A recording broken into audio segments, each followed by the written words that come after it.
โอเคอยู่ในวิดีโอผ่านมาเราได้นำเสนอเกี่ยวกับการติดตั้งเว็บเซิร์ฟเวอร์หรือว่าสร้างให้โฮสต์ของเราเนาะหรือว่าอยู่ในคลิปนี้เราจะมานำเสนอเกี่ยวกับการทดสอบการใช้งานเนาะโฮสต์ของเราว่าสามารถใช้งานได้ปกติหรือบ่เนาะก่อนอื่นให้เราเปิดตัวเบราว์เซอร์เราขึ้นมาเนาะไปทำการทดสอบไปพร้อมๆกันโอเคเนาะถ้าอยู่ในห้องของ URL เนาะให้มาตรฐานพิมพ์ใส่คำว่า localhost เนาะ enter ไป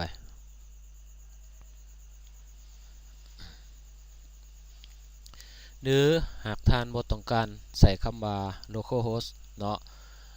อาจจะพิมพ์ใส่ว่า127เนาะจำ0แล้วก็โอเคจำ0จำ1มีค่าเดียวกันเนาะหรือว่ามีความหมายเดียวกันกับ localhost เนาะแล้วกด enter ไปเนาะมีความหมายเดียวกันเนาะระหว่าง127จำ0จำ0จำ1กับ localhost มันมีความหมายเดียวกันเนาะโอเคอยู่ในนี้มันจะแสดงให้เห็นว่าเซิร์ฟเวอร์เนาะ configuration หรือว่าโฮสต์ของเราเนาะในที่นี้ใส่ Apache version 2.4 PHP 5.5และอยู่ในserver shop เนาะมันจะบอกค่าของ Apache กับ PHP เนาะรวมกันอยู่ในหันเดี๋ยวต่อมาจะสังเกตเห็นSQL เนาะเป็น 5.6 เนาะโอเคสำหรับนี้เมนทูลเข้าไปเนาะใช้งานโดยเฉพาะและเมนPHP admin เนาะหรือว่าเขาไปสั่งเกินว่า SQL ก็คือสั่งฐานข้อมูลเนาะเราสามารถเข้าไปในนี้และอยู่ในห้องของโปรเจกต์ตัวนี้มันจะแสดงชื่อโปรเจกต์เนาะหรือว่าชื่อเว็บไซต์ที่เราสร้างขึ้นมาเนาะว่ามีจักโปรเจกต์เนาะจะสังเกตเห็นบนเว็บเนาะแต่ว่าในที่นี้เรากำลังติดตั้งแว็บใหม่หรือว่าติดตั้งโฮสต์ขึ้นมาใหม่เนาะยังบ่ทันได้สร้างเว็บไซต์อะไรก็คือจะโมแสดงเห็นอยู่นะฮะเนาะส่วนในแถบดังกล่าวนี้จะเป็นฟองเห็นค่า alias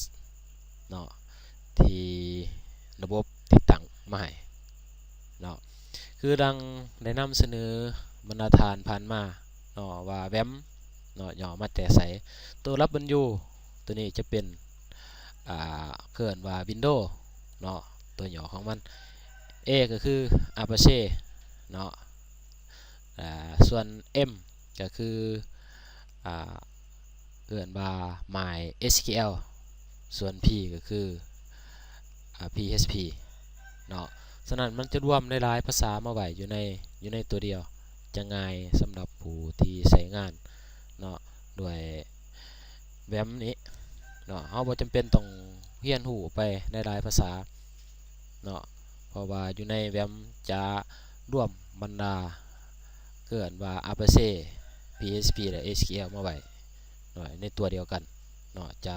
ใช้เวลาสั้นกระทันหันในการสร้างเว็บไซต์โดยเฉพาะมันด้วยระบบ Open Source ก็คือจุมดาที่เราจะนำเสนอในหัวข้อต่อไปเนาะสำหรับการนำเสนอเกี่ยวกับแบมเนาะ